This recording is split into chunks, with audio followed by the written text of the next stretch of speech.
అయితే మీరు చెప్పిన 2 కులాలు గంగపుత్ర ఒకటి ముదిరాజు 2 ఉన్నాయి కదా సార్. అసలు వాటి ఆ 2 కులాల మధ్య వ్యత్యాసం ఏంటి, అంటే తేడా ఏంటి?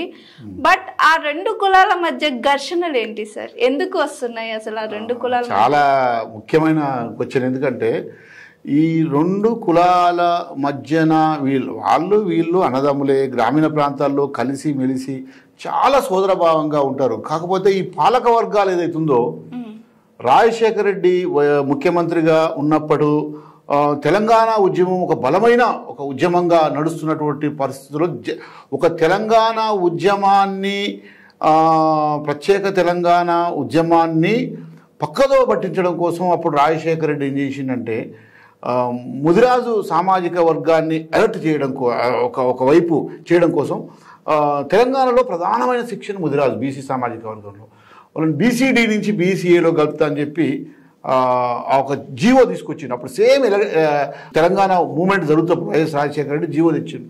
తెలంగాణ ఉద్యమాన్ని పక్కదో పట్టించడం కోసం తీసుకొచ్చిన జీవో. దాంతోపాటు ఈ బీసీఏ సామాజిక వర్గంలో ఉన్నటువంటి చాలా కులాలు ఉన్నాయి.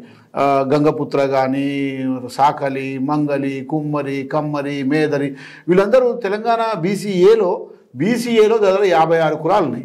56 కులాల వాళ్ళు ఏమంటే తెలంగాణలో పెద్ద సామాజిక సెక్షన్ ముదిరాజు సామాజిక వర్గం కదా, అంత పెద్ద సామాజిక తరగతిని బీసీడీ నుంచి తీసుకొచ్చి బీసీఏలో కలిపితే మరి బీసీఏలో ఉన్నటువంటి 56 కులాల వాళ్ళ మేమేం కావాలి? ముఖ్యంగా మేము ఈ బీసీఏలో ఉన్నటువంటి బెస్తోళ్ళం మాకన్యామండి. ఇక్కడ మొదలైంది ఈ బెస్తకు ముదిరాజుకు మధ్యన ఈ కులం పంచాయతీలు పెట్టింది ఎవరంటే అప్పుడున్న కాంగ్రెస్ గవర్నమెంట్, వైఎస్ రాజశేఖర రెడ్డి. అది ఒక రావణ కాష్టం లాగా గాలుతూనే ఉంది. ఇది అంటే వాస్తవంగా ఏంటంటే తెలంగాణలో చేపల వృత్తి అటువంటి దాంట్లో ఆల్రెడీ ముదిరాజుకు సంబంధించినటువంటి వాళ్ళేమో 3-4 రకాలుగా చేపల పండ్ల సీజనల్ ఫ్రూట్స్ చేస్తుంటారు. తర్వాత నీరటి కాళ్ళుగా ఉన్నారు, తర్వాత విలేజ్ పోలీసులుగా ఉన్నారు, తర్వాత ఈ గ్రామీణ ప్రాంతాల్లో ఉండేటువంటి 3-4 రకాల ఇది సెంట్రింగ్ పని చేయడము, కూలి పనులకు పోవడము, భవన నిర్మాణ కార్మికులుగా ఉండడం, ఇవన్నీ ముదిరాజు సామాజిక వర్గం వాళ్ళు చేస్తూ ఉంటారు. ఈ గంగపుత్ర బెస్త సామాజిక వర్గం వాళ్ళు ఓన్లీ చేపలు పట్టడమే వీళ్ళ వృత్తి. అయితే వాళ్ళు గంగపుత్ర సామాజిక వర్గం వాళ్ళు వాళ్ళు వృత్తిలోకి వచ్చి మా వృత్తిని కబ్జా చేస్తుంటారు అనేటువంటిది ఒక కోపం గంగపుత్ర సామాజిక వర్గానికి ఉంది.